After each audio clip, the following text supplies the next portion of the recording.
ഇദ്ദേഹമാണ് മുൻ MLA PV Anwar. പണ്ട് ഇദ്ദേഹം പിണറായിയെ കുറ്റം പറഞ്ഞുകൊണ്ട് നടന്നപ്പോ ഞാൻ എന്റെ ചാനലിൽ ഇദ്ദേഹത്തെ പറ്റി വളരെ കാര്യമായിട്ട് അനുകൂലിച്ചൊക്കെ സംസാരിച്ചതാണ്. ഏതായാലും ഇപ്പൊ 2 ദിവസം മുമ്പ് കാശ്മീർ പണ്ഡിറ്റുകളെ, കശ്മീരിലെ ഇസ്ലാമിക ഭീകരന്മാർ 1986 അനന്ത്നാഗ് വംശഹത്യയുടെ സമയത്ത് കശ്മീർ പണ്ഡിറ്റുകളെ കൂട്ടക്കൊല ചെയ്ത വിവരം ഞാൻ എന്റെ ചാനൽ പറഞ്ഞപ്പോൾ ഇദ്ദേഹത്തിന് ദഹിച്ചില്ല. തലയ്ക്ക് വെളിവുള്ള എല്ലാവരും അംഗീകരിക്കുന്ന കാര്യമാണ്, ചരിത്രത്തിൽ രേഖപ്പെടുത്തിയ ഈ കാര്യമാണ്. ഇസ്ലാമിക തീവ്രവാദികൾ കശ്മീരി പണ്ഡിറ്റുകളെ വംശഹത്യ ചെയ്തത്. ഞാൻ പറയുന്ന 89-90 കാലത്ത് നടന്ന കശ്മീർ പണ്ഡിറ്റുകളുടെ പലായനത്തിന് 3 വർഷം മുമ്പ് അനന്ത്നാഗിൽ നടന്ന പണ്ഡിറ്റുകളുടെ കൂട്ടക്കൊലയെ പറ്റിയാണ്. പക്ഷേ നമ്മുടെ മുൻ MLA ഉണ്ടല്ലോ, മതേതര മുഖംമൂടിയൊക്കെ വെച്ച് നടക്കുന്ന ആ മതേതരന് ഈ സത്യം അംഗീകരിക്കാനായില്ല. അങ്ങ് ഗാസയില് ഇസ്രയേൽ വംശഹത്യ ചെയ്യുന്നതിനെ പറ്റി കവിത എഴുതുന്ന മതേതരന്മാർ സ്വന്തം നാട്ടിൽ ഹിന്ദുക്കളെ മതവെറി മൂത്ത ഇസ്ലാമിസ്റ്റുകൾ കൂട്ടക്കൊല ചെയ്ത സംഭവത്തെ തമസ്കരിക്കുന്നു, ഡിനൈ ചെയ്യുന്നു. നിങ്ങൾ നോക്കൂ, ഇസ്രയേലിന്റെ പക്ഷം പറയുന്ന ആളുകളുണ്ടല്ലോ നമ്മുടെ നാട്ടില്. ഒക്ടോബർ 7 ഹമാസ് വെറുതെ ഇസ്രയേലിലേക്ക് ചെന്നിട്ട് യാതൊരു പ്രകോപനവും ഇല്ലാതെ അവിടുത്തെ യഹൂദരെ കൂട്ടക്കൊല ചെയ്ത് വംശഹത്യ ചെയ്തിട്ടല്ലേ പിന്നീട് ഗാസയിലേക്ക് IDF ഇരച്ചു കയറി അവിടെ താണ്ഡവമാടിയത് എന്നുള്ള അങ്ങേയറ്റം കൃത്യവും അല്ലെങ്കിൽ അങ്ങേയറ്റം സത്യവുമായിട്ടുള്ള ലോജിക്കലായിട്ടുള്ള ഒരു ചോദ്യമാണ് ഈ ഇസ്രയേൽ പക്ഷക്കാര് ഇവിടെയുള്ള മതേതരന്മാരോട് ചോദിക്കുന്നത്. പക്ഷെ ഈ മതേതരന്മാര് ഈ ചോദ്യം ചോദിക്കുന്നവരെ വംശഹത്യയെ ന്യായീകരിക്കുന്നവർ, വംശഹത്യയുടെ ചരിത്രത്തെ തമസ്കരിക്കുന്നവർ എന്നൊക്കെ പറഞ്ഞ് ചാപ്പയടിക്കും. അതേ ഇസ്ലാമോ ലെഫ്റ്റ് ജിഹാദി മനസ്സുള്ള ഈ PV അൻവറിനെ പോലെയുള്ള വ്യാജ മതേതരന്മാര് പക്ഷെ ആരെ ആക്രമിക്കാതെ നിരപരാധികളായിരുന്നിട്ടും വേട്ടയാടപ്പെട്ട കശ്മീരി പണ്ഡിറ്റുകളുടെ ജനസൈഡിനെ നിഷേധിക്കുന്നു, നിരാകരിക്കുന്നു, തമസ്കരിക്കുന്നു. എങ്ങനെയുണ്ട് ഇവരുടെ ഇരട്ടത്താപ്പ്? ഞാൻ ഇദ്ദേഹം എന്റെ വീഡിയോയ്ക്ക് ഇട്ട ഒരു കമന്റ് നിങ്ങൾ നോക്കൂ. നിനക്ക് എത്ര കിട്ടി എന്നാണ് ഇദ്ദേഹത്തിന്റെ ചോദ്യം.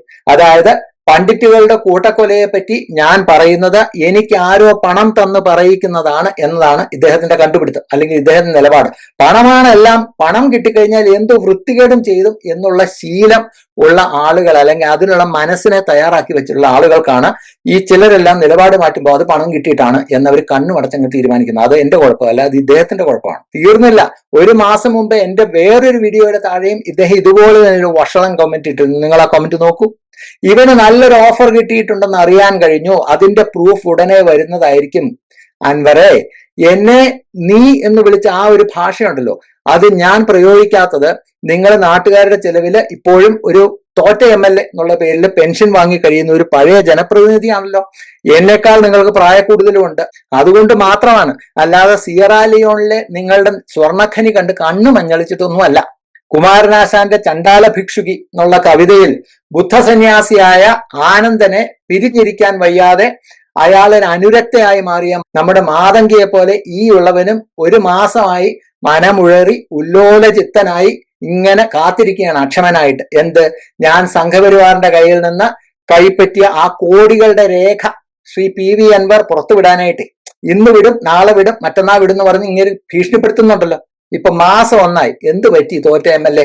എന്താണ് നിങ്ങളുടെ കയ്യിൽ തെളിവ്? എവിടെ പോയി? വാക്കിന് ഒരല്പം വ്യവസ്ഥയൊക്കെ ആകാമല്ലോ. അതുകൊണ്ട് എത്രയും പെട്ടെന്ന് 1 മാസം മുമ്പ് നിങ്ങൾ പറഞ്ഞ ആ ഭീഷണി അതങ്ങ് നടപ്പിലാക്കണം, ആ തെളിവ് പുറത്തു വിടണം. പിന്നെ നിങ്ങളുടെ വാക്കിന്റെ വിലയെല്ലാം നാട്ടുകാർക്ക് അറിയാവുന്നതാണ്. ബേപ്പൂരിൽ നിന്ന് മുഹമ്മദ് റിയാസ് ജയിച്ച ഞാൻ എന്റെ പകുതി മീശ, പിന്നെ എന്താണ് പകുതി തലമുടി, പിന്നെ വേറെ എന്തൊക്കെയോ കഴുക്കനിട്ട് നടക്കും എന്നൊക്കെ പറഞ്ഞ് ഭീഷണി മുടക്കി. എന്തൊക്കെയായിരുന്നു. ഇപ്പൊ റിയാസ് ജയിച്ച MLA ആയിട്ട് മാസം 3 കഴിഞ്ഞു. കടുക്കനുമില്ല, കഷണ്ടിയില്ല, പിന്നെ ഉണ്ടായിരുന്ന മറ്റു ചിലതൊക്കെ കരിഞ്ഞു പോയെന്ന് നാട്ടുകാർ പറയുന്നു. എനിക്കറിയില്ല. പിന്നെ അങ്ങയുടെ മഹത്വം പറയുമ്പോ ഒരു കാര്യവും കൂടി എടുത്തു പറയേണ്ടതുണ്ട്. 15 വർഷത്തോളം മഹാറാണിയെ പോലെ ജീവിച്ച പാവം മമതാ ദീദി ഇപ്പൊ അങ്ങേക്ക് പാർട്ടി മെമ്പർഷിപ്പ് തന്നതോടെ പാവം ഇപ്പൊ പിച്ചച്ചട്ടിയും പെരുവഴിയായിട്ട് വഴിയാധാരമായിട്ടിരിക്കുകയാണ്. എന്തിനാണ് ശ്രീ അൻവർ നിങ്ങളെക്കാളൊക്കെ എത്രയോ നിസ്സാരനായ എന്റെ വായിൽ നിന്ന് നിങ്ങൾ ഇതൊക്കെ കേൾക്കുന്നത്? ഒന്നുമില്ലെങ്കിലും 1-2 വട്ടം നാട്ടുകാർക്ക് അബദ്ധം പറ്റിയിട്ടാണെങ്കിലും ഒരു MLA ആയ ആളല്ലേ നിങ്ങൾ, അല്ലെ? നിങ്ങൾക്കൊരു നിലവിലേക്ക് നിങ്ങളുടെ ആ ഒരു സ്ഥാനത്തിനില്ലേ? അതുകൊണ്ട് വെറുതെ സമയം കളയാതെ ഞാൻ വാങ്ങിയ കോടികളുടെ രേഖ ഈ വീഡിയോ കണ്ടാലെങ്കിലും നിങ്ങളൊന്ന് പുറത്തുവിടും എന്നാണ് എന്റെ ഒരു പ്രതീക്ഷ. പണ്ട് ശങ്കരാടി പറഞ്ഞ ഈ രേഖയല്ല, യഥാർത്ഥത്തിൽ ഞാൻ കാശ് വാങ്ങിച്ചതിനുള്ള രേഖ. വെല്ലുവിളിയൊന്നും അല്ല കേട്ടോ, ഞാൻ നിങ്ങളെ വെല്ലുവിളിക്കാനൊക്കെ വളരെ നിസ്സാരനായ മനുഷ്യനാണ്. പക്ഷെ ബിനോദ് നായർ ഇതിൽ ഇത്രയും ഇമോഷണൽ ആവുന്നതും ഇത്രയും ആജിറ്റേറ്റഡ് ആവാനുമുള്ള കാരണം ഞാൻ കാശ് വാങ്ങി എന്ന് നിങ്ങൾ പറഞ്ഞു. നിങ്ങൾ വേറെ എന്ത് പറഞ്ഞാലും ഞാൻ വിട്ടേരെ. എന്ന് ഞാൻ കരുതിയാണ്. ഇപ്പൊ പ്രത്യേകിച്ച് ജോലിയും കൂലിയും ഒന്നും ഇല്ലാതിരിക്കുകയല്ലേ തോറ്റ MLA എന്ന് പറഞ്ഞ് ഞാനത് വിടുമായിരുന്നു. ബിനോയ് നായർക്ക് അങ്ങോട്ട് കൊടുത്തേ ശീലമുള്ളൂ, ഇങ്ങോട്ട് 5 പൈസ മരിക്കുന്നത് വരെ ആരുടെയും വാങ്ങാതെ ജീവിക്കണം എന്ന് തന്നെയാണ് ബിനോയ് നായരുടെ ഉദ്ദേശം. ഞാൻ ഇതൊന്നും ആരോടും പറയാറില്ല. ഞാൻ ചെയ്യുന്ന കുട്ടികളുടെ സ്പോൺസർഷിപ്പ് പോലെയുള്ള കാര്യങ്ങൾ ഞാൻ ആരോടും പറയാറുള്ള അല്ല, ആരോടും ഞാൻ പറയാറില്ലാത്ത. പക്ഷെ ബിനോയ് നായർ കാശ് വാങ്ങി എന്നൊരു മുൻ MLA വരെ വഷളത്തരം വിളിച്ചു പറഞ്ഞ സാഹചര്യത്തിൽ പിന്നെ ഇതൊന്ന് രഹസ്യമാക്കി വച്ചുകൊണ്ടിരുന്നിട്ട് കാര്യമില്ല. നിങ്ങളൊരു MLA അല്ലേ, അതുകൊണ്ട് തെളിയിക്കാനുള്ള ബാധ്യത നിങ്ങൾക്കുണ്ട്. അതുകൊണ്ടാണ് ഞാൻ ഈ പറയുന്നത്. ബിനോയ് നായർ ഒരുത്തന്റെ 5 പൈസ വാങ്ങിയിട്ടില്ല, മരിക്കുന്നത് വരെ വാങ്ങിയില്ല, അങ്ങോട്ട് കൊടുത്തേ എനിക്ക് ശീലമുള്ളൂ. എന്റെ 99% പ്രേക്ഷകരും ഒരു വിഭാഗത്തിൽപ്പെടുന്നവരാണെന്ന് പറഞ്ഞ് ഞാൻ അത് മനസ്സിലാക്കിക്കൊണ്ട് തന്നെ അവരെ വെറുപ്പിച്ച് യൂട്യൂബ് ചാനൽ പൂട്ടുന്ന അവസ്ഥയിൽ ഇപ്പൊ ഞാൻ എത്തിച്ചിട്ടുള്ളത്. മുൻപ് ഒരു വീഡിയോയ്ക്ക് 25,000-ഓളം വ്യൂസ് ആവറേജ് ഒക്കെ കിട്ടിയിരുന്നു, ഇപ്പൊ 1000 വ്യൂസ് തികച്ചു കിട്ടുന്നില്ല. ഇത് ഞാൻ മുൻകൂട്ടി മനസ്സിലാക്കിയത്. അങ്ങനെ മുൻകൂട്ടി, കാരണം 99% പ്രേക്ഷകരെയും വെറുപ്പിച്ചു കഴിഞ്ഞാൽ പിന്നെ ആരെങ്കിലും തിരിഞ്ഞു നോക്കൂ. ഇത് മുൻകൂട്ടി മനസ്സിലാക്കിയിട്ടും രാജ്യദ്രോഹികൾക്കെതിരെ ശബ്ദിച്ചാൽ സുഡാപ്പികൾ മാത്രമല്ല, ഈ പുറമേക്കും മതേതരത്വവും സാഹോദര്യവും എല്ലാം തള്ളിമറിക്കുന്ന മറ്റുള്ള ആളുകളും എല്ലാം ഇട്ടിട്ട് പോകും എന്നുള്ള കാര്യം എനിക്കറിയാം. മോദിയെ വിമർശിക്കുന്ന എന്റെ നിലപാട് തീവ്ര ഇസ്ലാമിസ്റ്റുകൾക്കും ഇടത് ജിഹാദികൾക്കും വളമാവുന്നു.